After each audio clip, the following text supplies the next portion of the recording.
If you've been stuck with sweep picking for months or maybe even years, then you've clicked on the right video, because I'm going to go through all the classic things that people get stuck with sweep picking and how to fix them. Firstly, it's probably not your left hand, although it might be. Usually with sweep picking, the motion is the primary issue. So if we look at my right hand here, most players are typically going through an arpeggio like this,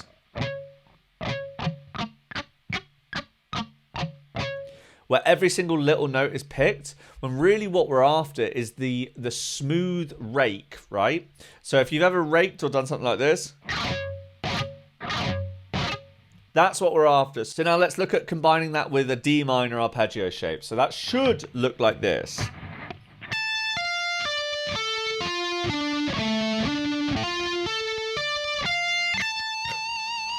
And this is what it looked like probably currently, but you know, this is the wrong way to do it.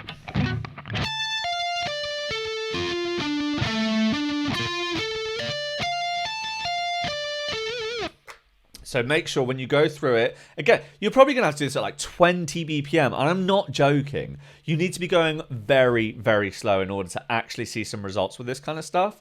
So when we do go for that, I literally do want to see...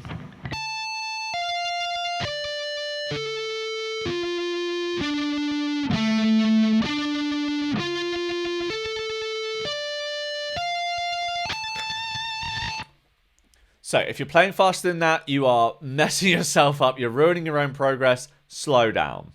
The main thing here, I think, is you are raking, but it's a glide. You really want to fall through each string.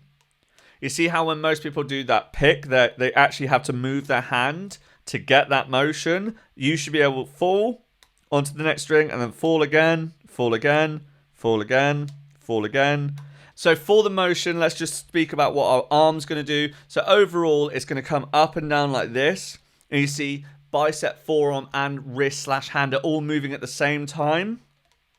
And I'm angling pretty drastically, just to learn for the time being. And for 3 string shapes, I actually put the ball of my thumb here, down on the strings, and then do this. So as long as you guys can get that down, you'll be absolutely fine. So now you're super tense, you're really struggling to move. All you need to do is something like this. So find a note, get it to a natural harmonic, and then slowly add pressure.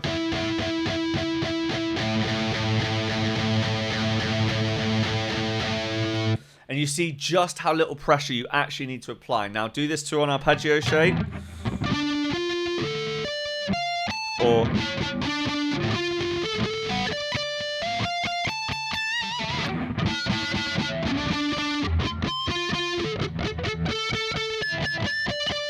you see how light you actually need to fret them.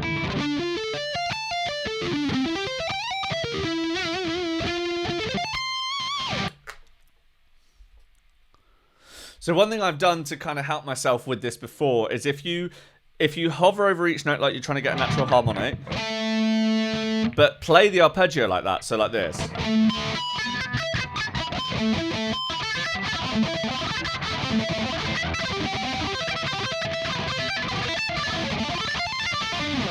So you can almost hear there that I'm actually fretting the notes, but so light the full sound isn't coming through.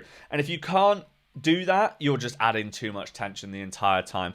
Again, this comes back to intentional practice. Intentionally take that tension out. So much of guitar can just be thought about and fixed. And this is why being intentional about what you do is really important. Because if you're not, you're going to just be stuck in the same problem for the whole time. And if you're not doing these things, you're not going to improve. I'm just telling you now. Make sure to go slow. And I know you think, Jack, you tell us to go slow all the time. Can you just chill out on that? No, because none of you lot are probably playing as slow as you need to. Remember, I've taught thousands of people, so I know exactly the practice habits of you guitarists. And I'm one myself. I always tried to practice too fast. Then I ran into issues with my left hand overall, just aching and not feeling good. And that's after, a decade of playing guitar. So it's probably not going to happen for you, but just warm up. Just spend a bit of time. Be intentional about your practice. How many times do I have to say this? So you've gotten rid of the picking of everything. You're doing a nice, slow rake through the strings. And you're like, okay, right. Now I'm just feeling very tense. And again, this is super, super common. If you haven't been playing guitar for that long or not been super intentional about your practice, you're probably playing really tense all the time. So the way you can start to see this is my thumb pointing in like this on the back of the fretboard. And my death gripping the guitar, like every single note, you're white knuckling, you can see the blood in the nail, etc. I want you to be playing as if you're dancing on ice. You know, you really want to be, every single note has to be really, really light, especially in the beginning to learn techniques. You cannot be going. It's just not going to work. You need to be going.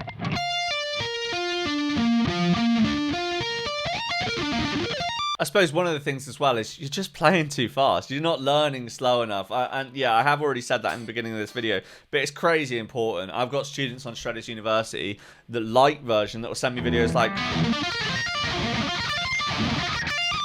why can't I sweep? Well, one, you're trying something that's too hard, it's too fast, you're just having too many bad times with it because you're not doing it properly. If you're new to sweep picking and it looks anything other than,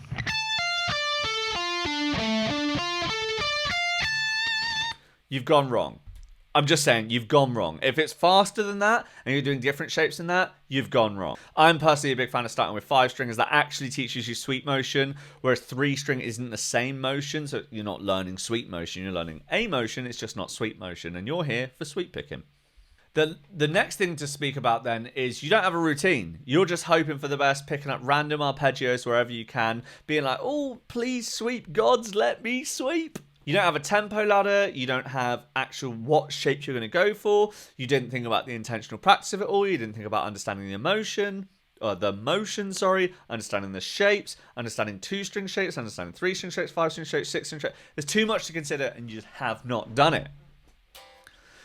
So with the 30-day sweep picking roadmap, which you can get for free on Shredders University Lite, we start off with the first 2 weeks are slow. The first couple of days we understand the motion, super, super simple. We understand a 2-string shape, so we get that really not, we're not hammering on because that's a problem you see a lot of the time, this kind of thing.